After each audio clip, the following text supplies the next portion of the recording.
কিন্তু 2025 সালের রমজান আমরা আজকে যেভাবে কাজে লাগানো দরকার, যেভাবে এটাকে আমাদের নেওয়া দরকার, এটা যদি আমরা নিতে পারি, আমাদের বিশ্বাস 26 সালের রমজান আপনাকে আমাকে আরেকটি প্রেক্ষাপটে দিয়ে সংগঠনকে, দিনকে, ইসলামকে বিজয়ী করার প্রেক্ষাপটে নিয়ে যাবে ইনশাআল্লাহ।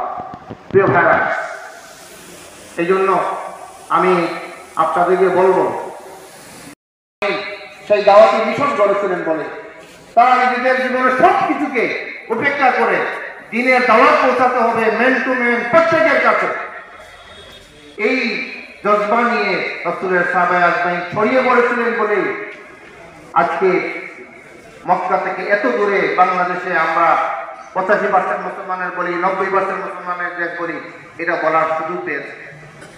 তাহলে আপনার এই বড়লেখা এবং জুড়িতে এখনো কত মানুষ আছে যে মানুষ জানে না আমার নাম ইয়াহকুম বিমা আনজালাল্লাহ ফাউলাইকা হুমুজ জালিমুন।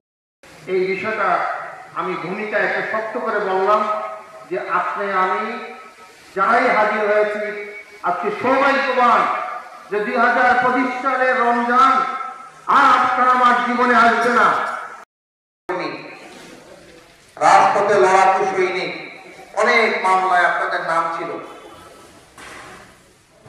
যার কারণে আপনারা অনেকেই বাড়িঘর ছেড়ে দিয়ে, সন্তান সন্ততি ছেড়ে দিয়ে